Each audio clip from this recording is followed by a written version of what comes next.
Hello दोस्तों, एक बार फिर से आपका स्वागत है आपके अपने YouTube study platform VS classes Jhansi में, जहां हम आपको प्रोवाइड कराते हैं बायोलॉजी, हिस्ट्री, इंग्लिश और कॉन्स्टिट्यूशंस की क्लासें एकदम सरल माध्यम में।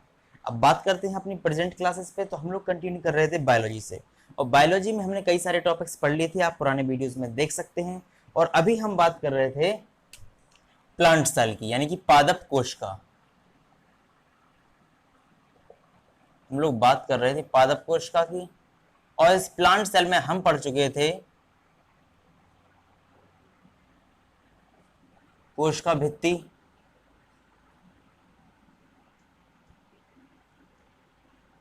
जिसे हम बोलते हैं सेल वॉल, और इसके अलावा हम पढ़ रहे थे जीव द्रव्य, जो कि सजीवों में पाया जाता है। इसको हम बोलते हैं प्रोटोप्लाज्म। और यह दो अलग अलग तत्वों का मिश्रण है, जो कि था आपका कोशिका द्रव्य और केंद्रक, मीन्स साइटोप्लाज्म और न्यूक्लियस। इनके बारे में अब हमको पढ़ना है। तो आज हम शुरुआत करते हैं कोशिका द्रव्य से।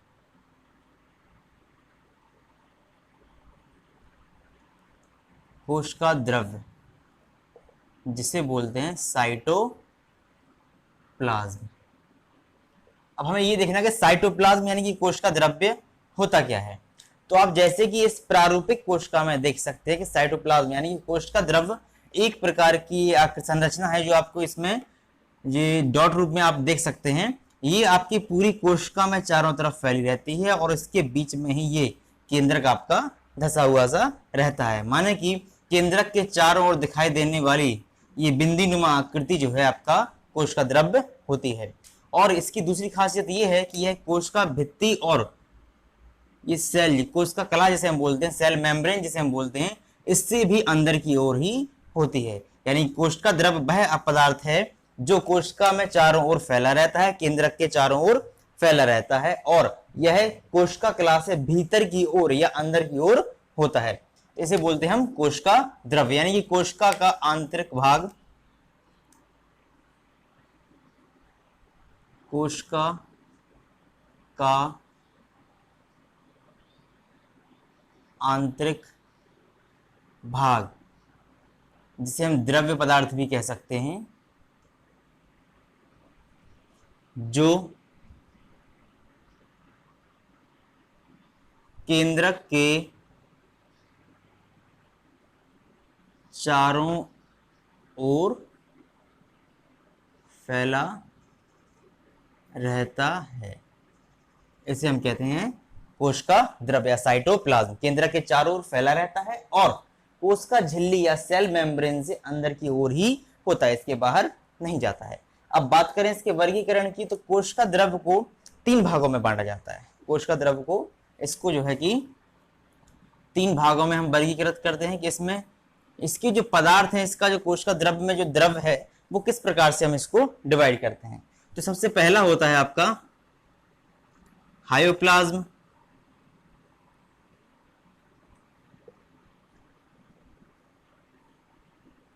हायोप्लाज्म। हायोप्लाज्म में होता क्या है, इसमें विभिन्न प्रकार के उपापचयी क्रियाओं के बाद जो पदार्थ होते हैं उनके बारे में बात करते हैं। यानी कि उपापचयी क्रियाओं के, उपापचयी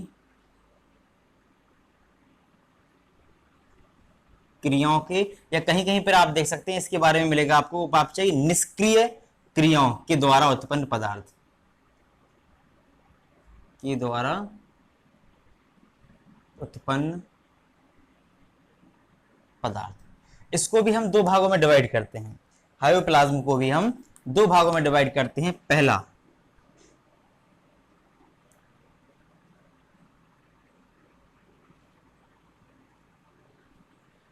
कोशिकांग की स्रावण क्रिया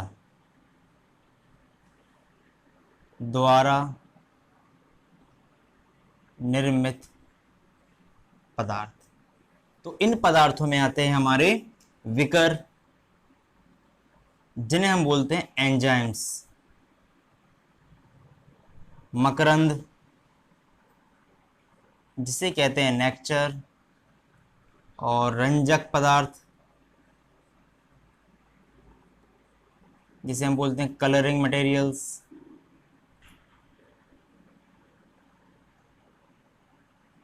तो इस प्रकार के पदार्थ जो हैं आपके श्रावण क्रिया द्वारा निर्मित होते हैं, और ये पदार्थ जो श्रावण क्रिया द्वारा निर्मित होते हैं इन्हें हम बोलते हैं स्रावी पदार्थ। स्रावी पदार्थ या सेक्रेटरी मटेरियल्स। तो एक था आपका ये, और इसके बाद दूसरा नंबर जो आपका है वो है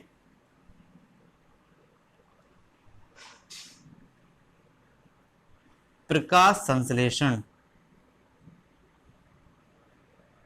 की क्रिया द्वारा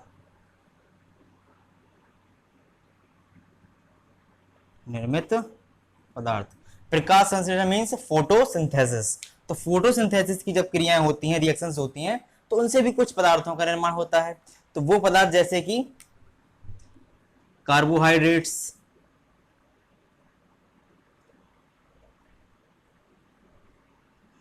कार्बोहाइड्रेट्स होता है आपका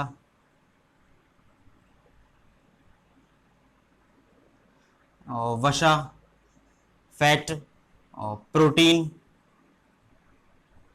और इसमें कुछ आपके नाइट्रोजन युक्त पदार्थ भी होते हैं, नाइट्रोजन युक्त पदार्थ। तो इन्हें हम बोलते हैं प्रकाश संश्लेषण की क्रिया द्वारा निर्मित पदार्थ। और चूंकि यह प्रकाश संश्लेषण की क्रिया द्वारा निर्मित होते हैं, यानी कि एक पादप कोशिका में संचित हो जाते हैं, रिजर्व हो जाते हैं, इसलिए इन्हें बोलते हैं संचित पदार्थ।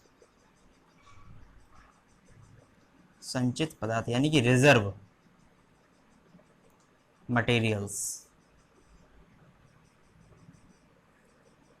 रिजर्व मटेरियल्स इनको बोला जाता है। तो ये था आपका हाइपोप्लाज्म। अब हम बात करते हैं उत्सर्जी पदार्थों के बारे में।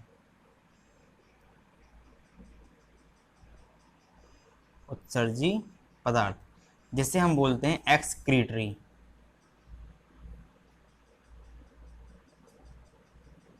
मटेरियल्स।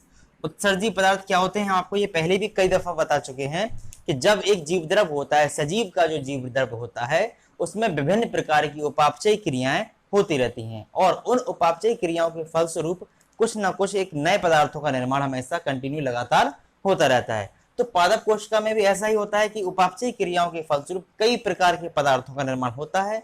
उनमें बहुत सारे पदार्थ ऐसे भी होते हैं जिनका पादप उपयोग नहीं करते। जिस प्रकार से मनुष्यों में कुछ पदार्थ ऐसे होते हैं जिन्हें हम उत्सर्जी पदार्थ कहते हैं, सजीवों में होते हैं, जंतु में होते हैं, जो अपने शरीर से बाहर निकाल दिया जाते हैं, मल के रूप में, पसीने के रूप में और कार्बन डाइऑक्साइड के रूप में। इसी प्रकार से पादप कोशिका में भी कुछ ऐसे पदार्थ होते हैं जिनका वो प्रयोग नहीं करते हैं और उन्हें बाहर निकालते हैं, उन्हें कहते हैं उत्सर्जी पदार्थ। जैसे कि हम पेड़ पर देखते हैं कि गोंद निकलती है जिसका उसका कोई प्रयोग नहीं है, गोंद है, कार्बनिक अम्ल हैं, कार्बोनिक अम्ल यानी कार्बोनिक एसिड्स, और आपके एल्केलॉइड्स हैं,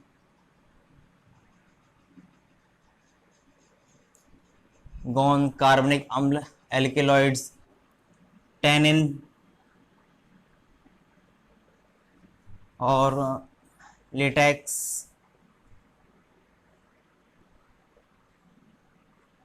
और खनिज क्रिस्टल्स,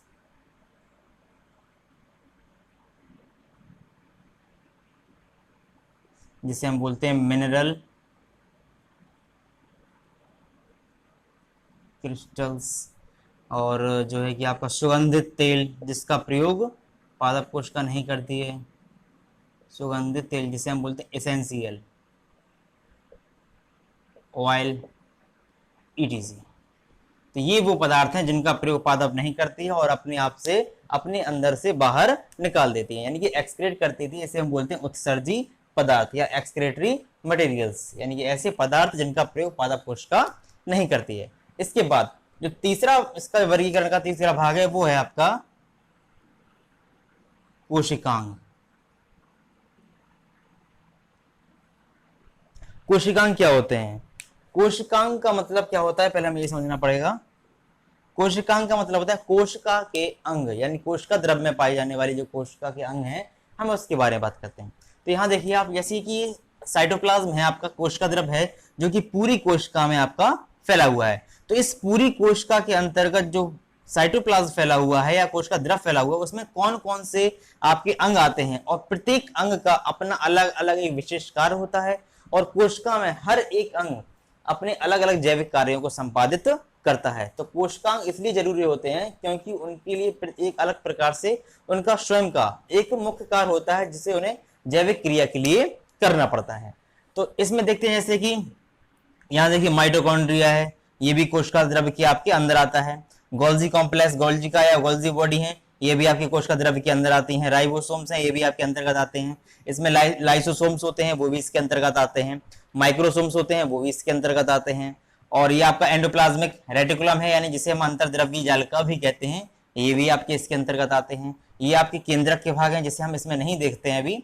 इसके बाद ये वैक्यूल्स हैं, आपकी रिक्तिका हैं, इसके बारे में आपको बता भी चुके हैं पहले, ये भी इसके अंतर्गत आता है। जीव द्रव्य तंतु, जो ये भी आपका कोशिका द्रव्य के अंतर्गत ही आता है, जिसे हम प्लाज्मोडेस्माटा कहते हैं।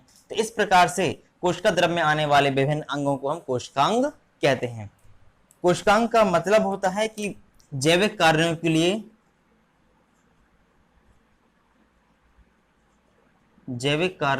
लिए वर्गीकृत अंग, यानी सभी अंगों का अपना अपना एक विशेष जैविक कार्य होता है जिसे वो अलग अलग रूप से संपादित करते हैं, और ये बहुत ही महत्वपूर्ण होते हैं। अब ये कितने होते हैं, कितने सारे होते हैं, हमें इसके बारे में किन किन शब्दों के इनके बारे में पढ़ना है, किन किन अंगों के बारे में पढ़ना है। तो आप जितने आपको ये शब्द दिखाई दे रहे हैं, जितने भी आपको ये कोशिकांग दिखाई दे रहे हैं, हमें जो है इन सभी के बारे में क्रमवार अध्ययन करना है। तो विभिन्न प्रकार की कोशिकांग जो हैं, जैसे कि आपका लवक, जिसे हम प्लास्टिड्स भी बोलते हैं, माइटोकॉन्ड्रिया,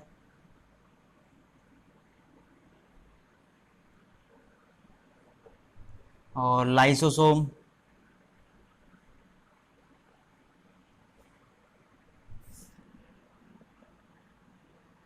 तारकाय, और आपका जो है कि अंतर्द्रव्य जालिका,